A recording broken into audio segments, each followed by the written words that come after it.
Have you ever been in a dating situation or relationship with an avoidant attachment style and found that as soon as you really took space or distance for a fairly long period of time, they seem to show up and make more of an effort all of a sudden? And have you ever wondered why some people seem to fall in love more deeply when you're not around or when there's actual distance? Well, in today's video, we're going to talk about why avoidant attachment styles fall in love in your absence. And we're going to talk about the psychological components of this for the avoidant attachment style so that you can better understand them, whether you are the avoidant listening or whether you are the loved one of an avoidant who's better trying to understand them.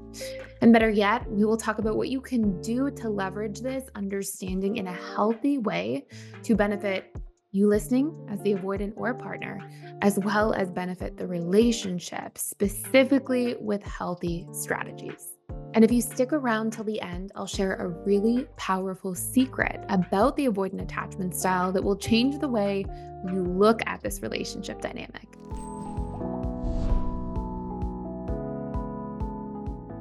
First and foremost, one thing I talk about all the time on this channel that we have to just recognize is that dismissive avoidants are always operating in this state of feelings minus fears. And what this means is that because dismissive avoidants go through the pain of childhood emotional neglect growing up, they tend to have these deep fears of deeply connecting because their subconsciously stored associations towards connection come from childhood. And they have this idea that, well, when I was a child and I felt vulnerable and I needed things, especially emotionally, because a lot of the time this childhood emotional neglect kind of flies under the radar. Like dismissive avoidants may have a lot of stability in their home, food on the table, structure, but there can just be this total absence of emotional nurturing, of communicating about emotions, feeling safe to express their emotions. So as children, this aspect of themselves gets very rejected. Like essentially they feel like, okay, this part of me is wrong and bad and defective. And when I do have feelings, I get shamed. Maybe I get told I'm being a crybaby or stop crying. Children should be seen and not heard. Like, there can be all sorts of messaging that's there. Or maybe a parent just constantly acts really frustrated when a dismissive avoidant expresses their emotions or doesn't hold space for it.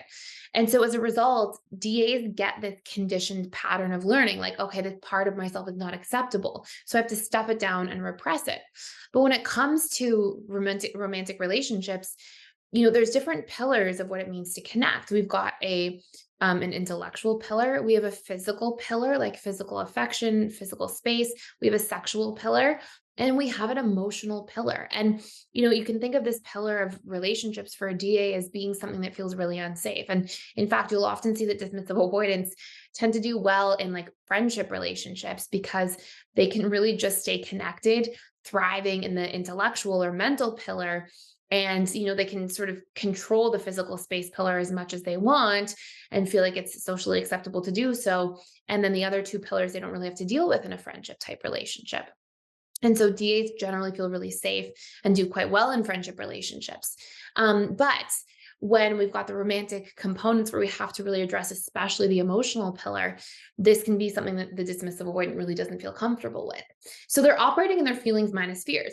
The more connection and the more attachment is there, the more of a deep bond is built, the more fears are going to come up because the subconscious mind is an association making machine. So it literally is designed to associate one thing with another. So if very close, intimate relationships, in terms of like the emotional connection, the vulnerability, if their last experience or their first major programmed experience was with their caregivers, because you're very vulnerable to your caregivers, they take care of you. If your stored associations about that are, okay, well, the emotional thing it didn't go well for me then the subconscious mind reprojects that out and essentially assumes that the outcome will be the same, even though your conscious mind or the conscious mind of a person may be able to clearly decipher that, hey, this person that I'm dating is not like my caregivers from childhood. Even if the conscious mind knows better, the subconscious doesn't. And it's really important to pay attention to the fact that our subconscious mind is making roughly 95 to 97% of our decisions in terms of our thoughts, our emotions, our behaviors, our actions. So we have to recognize that this is what's driving this. Now, as a result of this feeling minus fear cycle, The more close the connection becomes, the more the fears start catching up to the feelings, and the more they start becoming magnified, causing the DA to sometimes it can almost hit a neutral point, right? Where the feelings are strong, but the fears are also really strong. And it can feel like the DA is kind of pulled in two different directions and self sabotages the relationship. But when there is distance and when there is space, the fears drop off, right? They feel like, okay, they're not being magnified. So the DA tends to get really into their feelings. Now, there's more to it than this. There's a couple other points in here. The next reason that this really happens and plays a role is also dismissive avoidants learn to deal with their childhood and adapt to it by becoming hyper independent. So they learn that, okay, if I don't need anything emotionally from anybody else, then at least I feel relief. It feels worse to long for something and constantly feel like it's not there than it does to deny that I need it. And when I deny that I even need it, I feel better. And so dismissive avoidance, that's their adaptation. And so literally what you will end up seeing is that because dismissive avoidance do that, they feel good about that. That gives them a relief. They have positive feelings around that compared to what it felt like otherwise. And so they tend to see themselves as this type of person who thrives in distance, who needs their space, who needs their time alone, who needs their freedom and autonomy, because that's what gave them relief in childhood. That's what made them feel better. And so when somebody sees that in a dismissive avoidant and can respect it, it doesn't mean that you don't ask for your needs. It doesn't mean you don't make compromises. And we'll talk about that stuff in a second. But when you can see that that's the type of person that you're dating and you can honor that in them and say, look, I get that you need your independence. I want to support that. And I also have needs too. And you can learn to hash that out. The dismissive avoidant feels seen, they feel heard, they feel accepted. And when there's that sort of space of absence, they have room to long for the person that they're dating. So you'll see that as a result of this, when they're in this feelings minus fear cycle, and then when they feel like, hey, my needs are being met, they're being understood, the third part of this is that some of the deepest unmet needs from childhood, because they got their freedom and independence and autonomy, right? That came through in childhood and made them feel better. The things they didn't get met were to be empathized with, were to be seen, to be understood, to be acknowledged.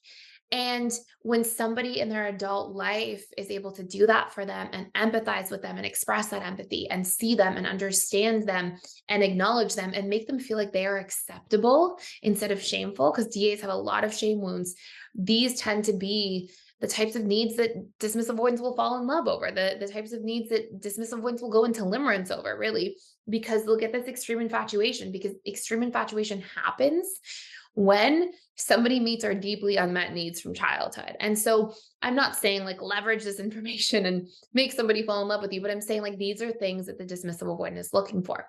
Now, if you're the loved one of a DA, you have to make room for yourself too. These relationships will never work out if you just people please, do all these things over here that the DA is looking for or needs at the expense of yourself, because you'll just get resentful, become critical. The frustration and resentment there will just come out in different ways that will really taint the relationship anyways. So what you have to do is validate those needs, clearly express that you see those needs in your loved one, but say, and I also have different needs than you, and here are some of mine. I know these are yours, these are mine. How can we make compromises together? We have to normalize the discussion about needs and relationships for them to work. So if you need more time, maybe you make it more quality time instead of quantity, or maybe you come to a midpoint, right? Maybe the DA would want to hang out once a week. Maybe you want to hang out 4 times a week. Maybe you do 2 or 3. Maybe you do 2 in a phone call. Like, we have to normalize having these open discussions with our partners and loved ones, because this is how things end up really working ahead, right? This is how we end up like building a strong foundation where we know each other, we see each other, we understand each other. And that's what makes for a secure bond and connection. That's what makes for a lasting relationship. So the more that you are able to do this and normalize the conversation, it will actually allow your DA loved one to feel heard and seen and understood, but it will also allow you to conscientiously make space for your own needs and your own boundaries to be expressed too. And these are massive steps towards becoming securely attached with a partner overall. So I hope this makes sense. If you want to do a deeper dive into a relationship with a dismissive avoidant and understanding them or repairing this as a dismissive avoidant yourself, I have a course you can check out for free down below called the Dismissive Avoidant in the 6 Stages of Dating or 6 Stages of Love.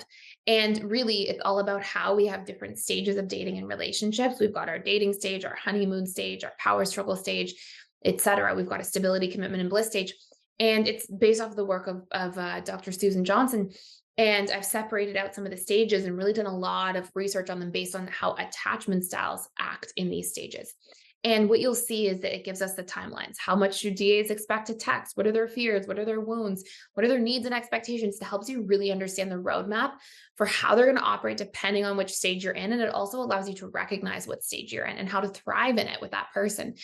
And you'll also get access to the course for your attachment style for free as well within that 7-day window. So you can check it out down below. You can get the roadmap. It will really shed some light and help you have some better understanding in really specific ways based on what stage of the relationship you're in now. So feel free to check it out. And also let me know about your experiences with love and dismissive avoidance. I would love to hear if you are a dismissive avoidant, what's your experience with falling in love with in somebody's absence? If you're the loved one of a DA, what do you find happens when there's a little bit of distance and space? And if you want to check out tomorrow's video, please like, share, and subscribe down below so you don't miss it. And that's it for today. Thank you so much for watching.